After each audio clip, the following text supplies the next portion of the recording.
what have we learned about current leaders?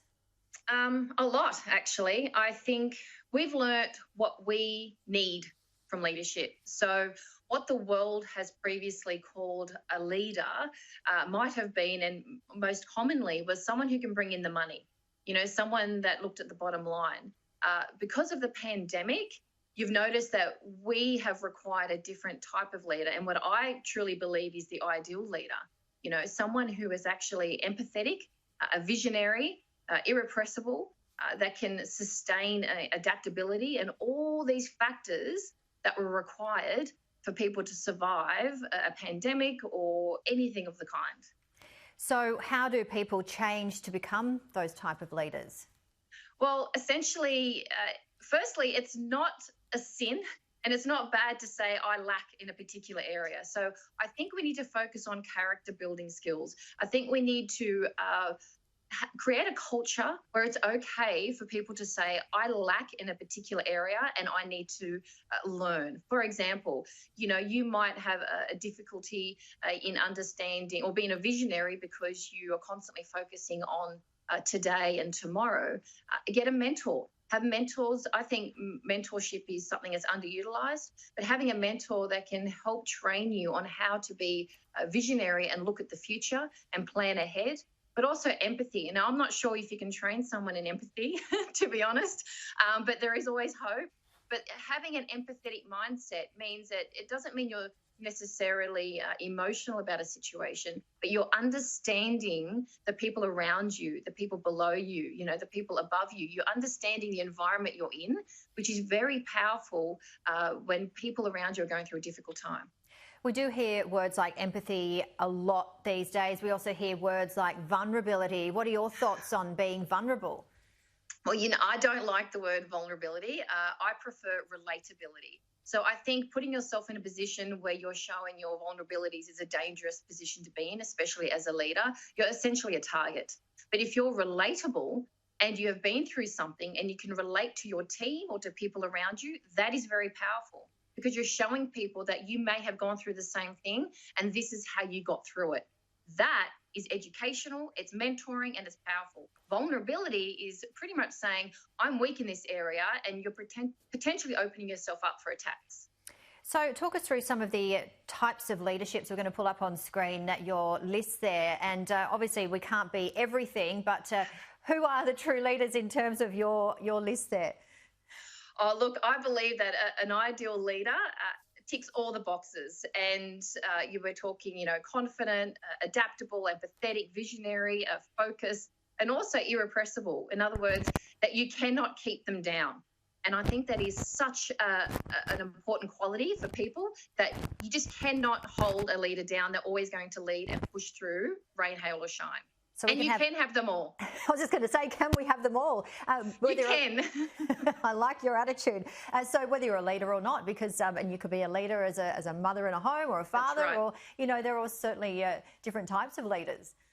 That's exactly right. And I think that's also an area where society assumes that if you're in a position of power, that you're automatically a leader and a good leader. And that's not the case.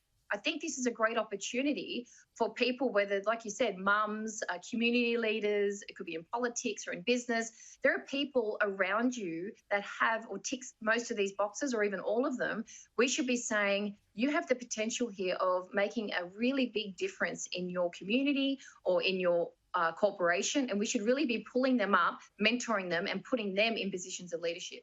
Because it's certainly people in positions of power, especially, for example, what we heard this week with people being taken off various platforms, Twitter, etc., including President Donald Trump. What are your thoughts on that when you do have such a high position of power? Oh, look, censorship I'm not particularly fond of, to be honest. But when it comes to position of power, true leadership, you don't need social media for that. So if you're really influencing the people around you and the people that follow you, you don't need Twitter and Facebook and Instagram. And I think it's powerful that you don't rely on that to communicate your message at all times. I think if you're an empathetic, an understanding, a visionary, your people, your community will listen to you, rain, hail, or shine. But I also believe you need to have that constant connection with them in person, one-on-one, email, phone calls. So, being taken off social media is one thing. But I also think that the world worships leaders that can bring in money, that can at any cost, which has a massive ripple effect on a culture of an organisation. And I think we need to turn our focus on looking for leaders with good character, those that are stoic and that can handle difficult times, not necessarily maybe be profitable during those times, but can handle those difficult times, keep their team together and have a positive culture, which would then pay off in the future. So it sounds like you're saying quality over quantity, adaptability, and also having good people around you as well, and not so much about having a skill set, but having the behaviour, as you mentioned before, having empathy, and then you can learn those other skills perhaps a little more easily compared to empathy. 100%. I think attitude is key. Having good character, a positive attitude, you can train everything else. You can put people through qualifications, degrees, certificates, whatever it is, even on-the-job training. But you've got to get the right character. And I think that's what this list is about. It's about the type of person.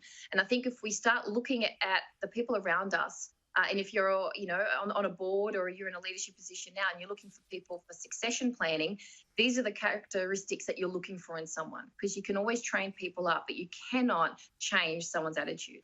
And I guess it's really, as you said before, it's learning about your positives and your not so good strengths, and then basically working on the parts that you need to work on, as you said, getting a mentor or whatever you need to do to build up your own power. Yes, and that should be ongoing. So there should be no shame in understanding this is an area I need to work on, and I'm going to continually work on that. And I feel that, or I believe that a true leader knows they're not the best, and they're constantly trying to learn and adapt and grow. And really what we want is maturity and wisdom. We want people that can accept an area that they're lacking and work on it, not people that just assume they know everything and that's it. Love it. Maturity, wisdom. We can never stop learning. Amanda Rose, thank you so much. Thank you.